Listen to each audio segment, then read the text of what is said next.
वे पृथ्वी पर सबसे घातक चीज हैं। वे आपका खून चूसते हैं और बीमारी फैलाते हैं और लगभग हर साल 1 मिलियन लोगों को मार देते हैं। क्या हम वैम्पायर्स की बात कर रहे हैं? शेरों की? गोरिल्ला की? असल में इनमें से किसी की नहीं, हम मच्छरों की बात कर रहे हैं। क्या मच्छर सच में इतने घातक हैं? अगर वे सब गायब हो जाएं तो क्या होगा? क्या इससे मानव जाति बेहतर हो पाएगी? आप देख रहे हैं क्या हो अगर, और यह है क्या हो अगर हम सारे मच्छरों को मार दें। एक छोटा सा कीड़ा इतना घातक हो सकता है, यह सुनने में बहुत अजीब लगता है, और यह सच है। मच्छर मलेरिया, पीला बुखार जैसी बीमारियां और डेंगू के वायरस को भी फैलाते हैं। मच्छर जिन्हें कोई विशेष बीमारी है उन्हें काटकर और फिर आपको काटकर आपके शरीर में अपनी लार पहुंचाकर ऐसा करते हैं। ये लार फिर आपके खून में घुस जाती है, जिससे आप उस वायरस या बैक्टीरिया की चपेट में आ जाते हैं जो कि उस मच्छर ने उठाए हैं। वे सिर्फ मनुष्यों को ही नुकसान नहीं पहुंचाते, विश्व भर में जानवर और खेतों के मवेशियों को भी मच्छरों से बहुत नुकसान पहुंचता है। उनका एक बार काटना ही जानलेवा हो सकता है। तो हम इन कीड़ों से पीछा कैसे छुड़ाएं? सबसे पहले हमें यह पता लगाना होगा कि पूरे विश्व में कितने मच्छर हैं। यह पता करना बहुत कठिन है।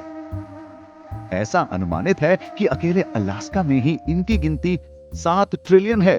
हाँ, अलास्का, ये सही है। ग्लोबल वार्मिंग और महासागरों का तापमान बढ़ने की वजह से मच्छर ऐसी जगहों में रह सकते हैं, और विश्व भर में कई ट्रिलियन मच्छर और हैं। हम बहुत से तरीकों से उनसे अपना पीछा छुड़ा सकते हैं। चमगादड़ बिना किसी खतरे के मच्छरों को खाते हैं। वे 1 घंटे में 600 मच्छरों को खा सकते हैं। तो अगर हमारे पास काफी चमगादड़ हों तो वे प्रभावशाली तरीके से विश्व भर के मच्छरों को खत्म कर सकते हैं। पर फिर हम आसमान में इन कई बिलियन चमगादड़ों से पीछा कैसे छुड़ाएंगे? शायद ये सबसे अच्छा तरीका नहीं है। दूसरी चीज जो हमें समझने की जरूरत है वो है कि मच्छर प्रजनन कैसे करते हैं। आपको लगता होगा कि वे आपका खून इसलिए चूसते हैं क्योंकि हमारा स्वाद अच्छा होता है और वे भूखे होते हैं, पर असल में अपना पेट भरने की जगह वे ऐसा अपने लार्वा के लिए कर रहे होते हैं। तो अगर हम किसी तरह अपने खून से पीछा छुड़ा लें, रुकिए, मुझे पता है ये कहां जा रहा है। हाँ, ये तरीका भी काम नहीं करेगा। इन विकल्पों की जगह हमें शायद आनुवांशिक रूप से बदले हुए नर मच्छरों को छोड़ने की जरूरत होगी, जो काटते नहीं हैं और सिर्फ अनुपजाऊ संतान पैदा कर सकते हैं। ऐसा करने में कई साल लग सकते हैं, पर कई आनुवांशिक रूप से बदले हुए मच्छरों के अनुपजाऊ संतान पैदा करने के साथ अंत में मच्छर पूरी तरह से खत्म हो जाएंगे। तो अब जब वो चले गए हैं तो आगे क्या होगा? कई मिलियन लोग हर साल न बीमार पड़ेंगे और न मरेंगे। आप गर्मियों में मच्छरों के काटे जाने के डर के बिना बाहर रहने का आनंद उठा सकते हैं और जानवर भी सुरक्षित रहेंगे। ये सही है, अगर हम मच्छरों से पीछा छुड़ा लें तो कई बुरी चीजें नहीं होंगी, पर जीवन चक्र और बाकी चीजों का क्या होगा? क्या मच्छर फूड चेन में अपना सहयोग नहीं देते? निश्चित रूप से कई चिड़िया, चमगादड़ और मेंढक बहुत सारे मच्छर खाते हैं, पर वे दूसरे जानवरों की डाइट का एक बहुत ज्यादा जरूरी हिस्सा नहीं है। और ये जानवर मच्छरों के बिना जिंदा रह सकते हैं। और भले ही मच्छर पौधों का पॉलिनेशन करते हैं, पर यह इस प्रजाति को जिंदा रखने के लिए काफी महत्वपूर्ण और पर्याप्त नहीं है। पर फिर भी मच्छरों से पीछा छुड़ाना क्या सही चीज है? आखिरकार हमें पूरी प्रजाति से पीछा छुड़ा लेंगे।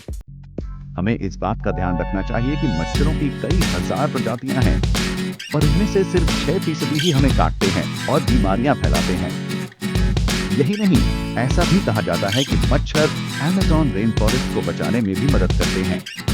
ऐसा इसलिए क्योंकि वे इतने जानलेवा होते हैं कि रेन फॉरेस्ट के पेड़ काटने वाले लोगों को दिक्कत दे सकते हैं। ऐसे में कई बार ये कीड़े असल में उन्हें पेड़ काटने से रोकते हैं और एक क्षण के लिए स्वाभाविक होकर देखते हैं मानवीय जनसंख्या बहुत तेजी से बढ़ रही है। शायद मच्छर हमें इस जनसंख्या पर नियंत्रण रखने में मदद कर रहे हैं। क्योंकि ये मैं क्या बोल रहा हूँ, ये वाकई में सबसे अच्छी चीज होगी। कम बीमारियां होंगी, कम लोग मरेंगे और बहुत कम नकारात्मक परिणाम होंगे। पर क्या हो अगर मच्छरों के खत्म होने की जगह पृथ्वी की आधी जनसंख्या एक क्षण में खत्म हो जाए? ये एक दूसरे क्या हो अगर की कहानी रखी है।